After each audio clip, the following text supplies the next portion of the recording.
시편 16편의 말씀을 한 절씩 교독하도록 하겠습니다.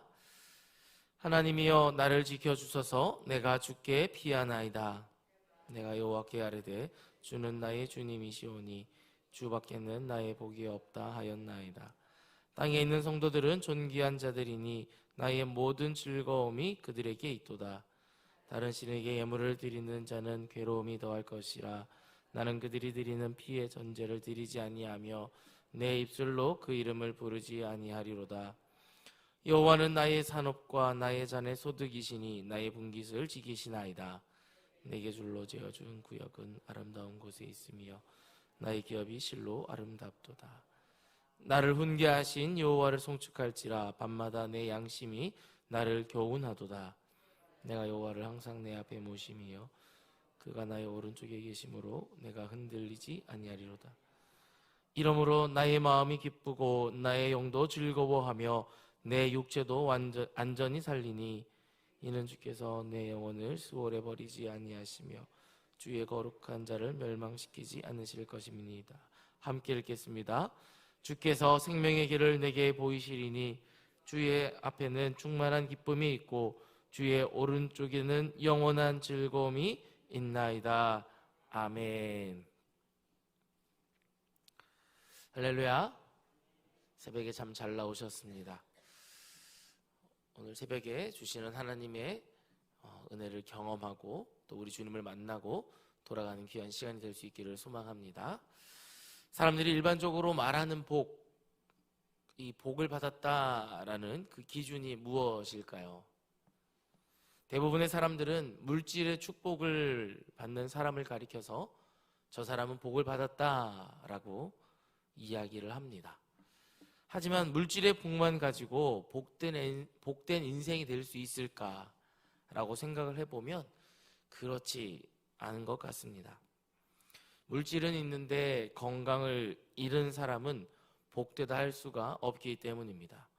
물질도 가지고 건강도 가지는 사람, 동시에 자손이 번성한 사람들을 가리켜 우리는 복을 받았다라고 이야기를 합니다. 하지만 곰곰이 생각해 보면 우리가 하나님을 믿는 사람으로서 이것만을 복이라고 할 수 있을까라는 질문을 해본다면 이것은 복이 보이는 어떤 한 부분에 불과하다라는 것을 알게 됩니다. 오늘 우리가 읽은 시편의 저자인 다윗은 하나님의 백성으로서 무엇 때문에 기쁜지, 하나님의 사람으로서 복과 기쁨의 근원이 무엇인지를 하나하나 소상하게 밝혀주고 있습니다. 오늘 시편의 그 표제어를 보시면 파란색 글씨, 작은 글씨가 있잖아요. 이렇게 적혀 있습니다. 다윗의 믹담. 혹시 파란색 글씨가 없는 성경책을 가지신 분도 있으시죠? 네, 그것이 잘못된 것은 아닙니다. 네, 잘못된 것은 아닙니다. 대부분의 성경에는 이 시편에는 표제어가 붙어 있습니다. 근데 오늘 시편의 표제어는 다윗의 믹담이라고 되어 있습니다. 이 믹담이라는 말은 금원, 황금의 말이라는 뜻입니다. 그만큼 소중한 말이고 그만큼 중요한 말이다라는 뜻이지요. 다윗이 여기서 사람이 하나님 앞에서 누리는 기쁨 세 가지를 말해주고 있습니다. 그중 첫 번째는 2절에 있는데요. 내가 여호와께 아뢰되 주는 나의 주님이시오니 주밖에는 나의 복이 없다 하였나이다. 아멘. 다윗이 하나님 자체가 그에게 복이라고 말하고 있습니다. 이 고백은 인간으로서 해야 할 가장 기초적이고 가장 근원적인 고백입니다. 서두에 말씀드렸던 것처럼 물질이나 건강이나 자손의 복은 그 출처가 누구에게 있습니까? 바로 하나님에게 있습니다. 그래서 하나님이 물질도 주시고 자손의 복도 주시고 건강의 복도 주시는데 그것을 주시는 하나님이 나의 복입니다 라고 고백하는 것이 옳지 않겠냐라는 것이죠. 그런데 우리 인간들은 미련하게도 복의 근원이 되시는 하나님을 고백하지 않고 복의 부산물로 여겨지는 물질, 건강, 자손, 기타 등등의 것을 가지고 복이다라고 생각합니다.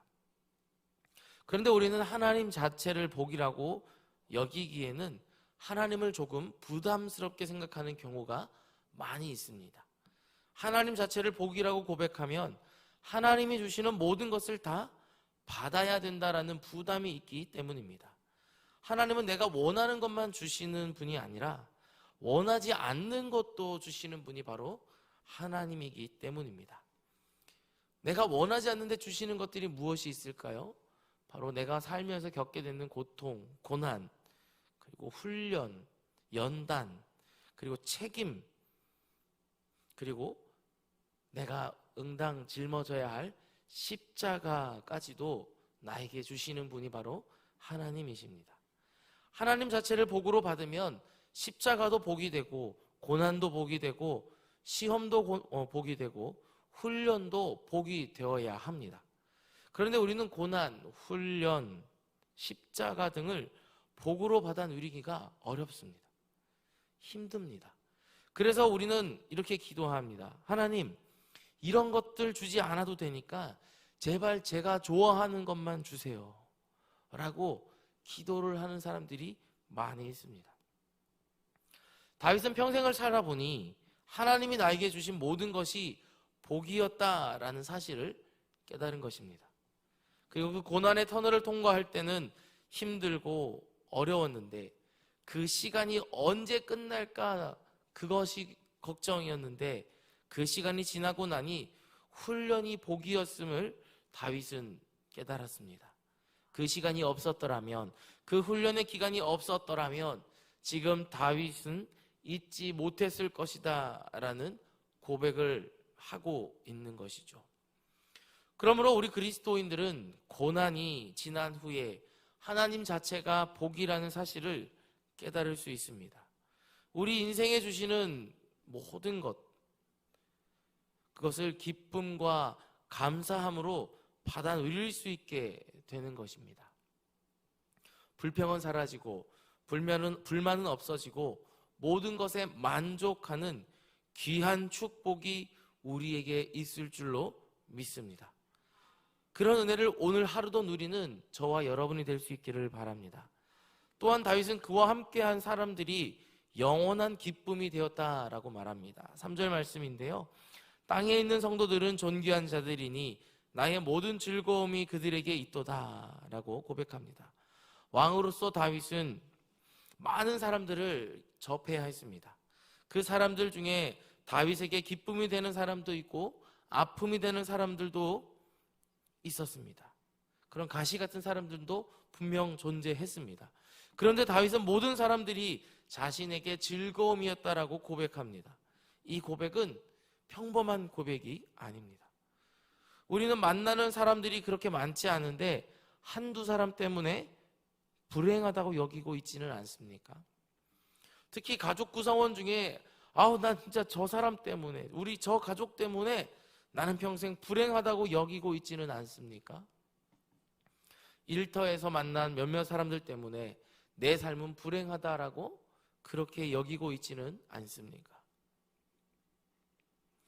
하지만 다윗은 자신을 찔러 힘들게 하는 가시 같은 사람들까지도 끌어안고 저 사람들이 나에게는 복이다라고 하나님 앞에 고백하고 있습니다. 이런 인식의 전환, 발상의 전환이 있어야 사람들과의 관계에서 화평하고 행복한 관계를 만들어갈 수 있습니다. 물론 그것이 쉬운 것은 아닙니다. 나에게 필요한 사람들이기 때문에 하나님이 주셨다라는 사실을 인정해야 합니다. 나를 훈련시키시고 나를 연단시키기 위해서 하나님이 지금도 내 곁에 두신다라는 것을 인정해야 합니다. 그러므로 나와 함께한 모든 사람들을 복이라고 여길 수 있는 넉넉한 하나님의 백성이 되시기를 간절히 축복합니다. 만약 우리가 이렇게 생각한다면 우리의 그릇이 넓어지게 될 것이고 더 많은 사람들을 품에 안을 수가 있을 것입니다. 여러분, 한번 이렇게 생각하면 쉽습니다. 간장 한 방울이 있는데요. 간장 종지에 물을 받아놓고 간장 한 방울을 떨어뜨리고 그 물을 마시면 그 물이 짤까요? 짜지 않을까요? 짜겠죠. 그렇죠? 그러면 밥그릇에다가 물을 받아놓고 간장 한 방울을 넣고 그 물을 마시면 그 물이 간장 종지보다는 덜하지만 그래도 약간은 짤 겁니다. 자, 그럼 국그릇에다가 물을 받아놓고 한 방울 떨어뜨리면 밥그릇보다는 조금 더 맛이 연해지겠죠. 자, 그러면 여러분이 가질 수 있는 가장 큰 그릇에다가 물을 담고 간장 한 방울을 담으면 그 물의 맛은 간장 맛이 느껴질까요? 그렇지 않다라는 겁니다. 그것처럼 우리의 그 마음의 그릇의 크기가 커지면 그 어떤 사람도 다 담을 수 있다라는 사실을 기억하시길 바랍니다. 세 번째 다윗이 기쁨으로 여긴 것은 하나님이 그에게 주신 삶의 영역이었습니다. 6절 말씀을 보시면 이렇게 기록합니다. 내게 줄로 재어준 구역은 아름다운 곳에 있으며 나의 기업이 실로 아름답도다. 아멘. 자신의 삶의 영역을 아름답다고 2번이나 표현하고 있습니다. 다윗은 왕으로서 하나님이 주신 땅을 아름답다고 표현합니다. 이것은 주관적인 아름다움입니다. 객관적으로 보면 하나님이 주신 다윗의 통치 영역보다 이집트가 훨씬 더 아름답습니다. 레바논 지역이 훨씬 더 아름답고 요단강 동편 지역이 더 아름답습니다. 하나님이 다윗에게 주신 요단강 서쪽 가나안 땅은 척박하기 그지없는 땅이었습니다. 하늘에서 비가 내리지 않으면 농사 짓기가 어려운 땅, 바로 그런 땅이었습니다. 그러나 이집트에는 나일강도 있습니다. 얼마나 귀하고 아름다운 땅인지 모릅니다. 그러나 다윗은 하나님이 나에게 줄로 재어준 구역이고 하나님의 선물이기 때문에 이 땅이 아름답다라고 2번이나 노래하고 있는 것이죠. 여러분, 하나님이 주신 모든 것은 아름답습니다. 하나님이 주신 내 가정도 아름답고 하나님이 허락해 주신 내 교회도 아름다운 것이고 하나님이 허락해 주신 내 공동체도 아름다운 것이고 하나님이 주신 일터도 아름다운 곳입니다.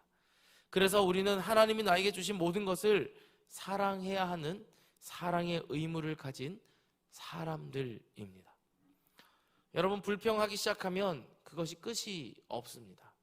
한번 불만을 토로하기 시작하면 죽을 때까지 불평하게 됩니다. 그렇지 않습니까?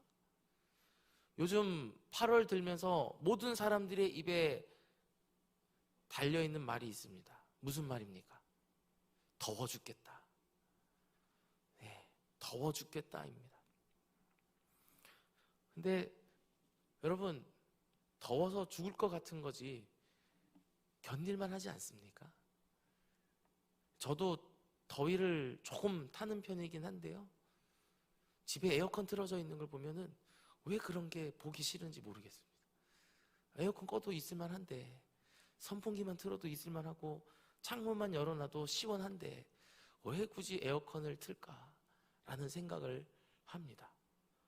자고 있는데 갑자기 아내가 뒤척입니다. 왜? 물어봅니다. 에어컨을 튼답니다. 아니, 추워 죽겠는데, 자면서 나는 추워 죽겠는데, 나는 이불까지 덮고 자고 있는데 에어컨을 왜 튼단 말인가? 이렇게 불평불만을 하기 시작하면 끝도 없다라는 것이죠. 이렇게 불평불만을 하다 보면은 여러분, 이 세상에서 어떻게 숨쉬고 살아가겠습니까? 불평불만할 것이 얼마나 많이 있겠습니까? 그러나 다윗은 지혜롭게도 하나님이 주신 모든 것을 아름답다고 표현했습니다. 아름답기 때문에 최선을 다할 수가 있기 때문이었습니다. 목동으로 살 때 최선을 다했고, 이스라엘의 군대 장관이 되었을 때도 최선을 다했고, 왕이 되어서도 최선을 다했습니다. 우리도 하나님이 주신 모든 것을 기쁨으로 받고 최선을 다하고 아름답다라고 고백할 수 있는 저와 여러분이 될 수 있기를 바랍니다. 내가 불평불만해야 될 거리가 나에게 감사거리가 될 수 있기를 바랍니다. 그것이 더 아름답다라고 느껴지시는 저와 여러분이 되기를 바랍니다. 그래서 정말 내 안에 불평불만이 가득한 것이 아니라 내 안에 기쁨이 가득한 저와 여러분이 되었으면 좋겠습니다. 하나님 자체가 복이 되고 하나님이 주신 사람들을 사랑하고 하나님이 주신 삶의 터전을 사랑한다면 하나님은 내가 미처 생각하지 못했던 것까지도 더해 주시리라 믿습니다. 귀한 사랑의 고백으로 오늘도 넉넉하게 살아가시는 주의 백성들이 되시기를 주님의 이름으로 축복합니다. 이 시간 말씀을 기억하면서 우리 기도하도록 하겠습니다. 하나님, 나에게 복이 되심을 믿고 고백하는 삶이 되게 하여 주시옵소서. 주님 주신 모든 것이 기쁨이고 복임을 알고 감사하는 삶을 살게 하여 주시옵소서라고, 두 번째로는 휴가 중이신 담임 목사님과 원로 목사님을 위해서 그리고 교육자들과 직분자들을 위해서 기도해 주시길 바랍니다. 특별히 목장교회 전환을 위하여 기도해 주시고 8월에 있을 청년부 수련회와 청년부 단기 선교를 위하여 기도해 주시기를 바랍니다. 세 번째로 나라와 민족을 위해, 선교사님을 위해, 그리고 각자 가지고 나오신 기도 제목을 놓고 우리 주의 이름 한번 부르짖고 기도하다가 자유롭게 돌아가도록 하겠습니다. 기도하겠습니다.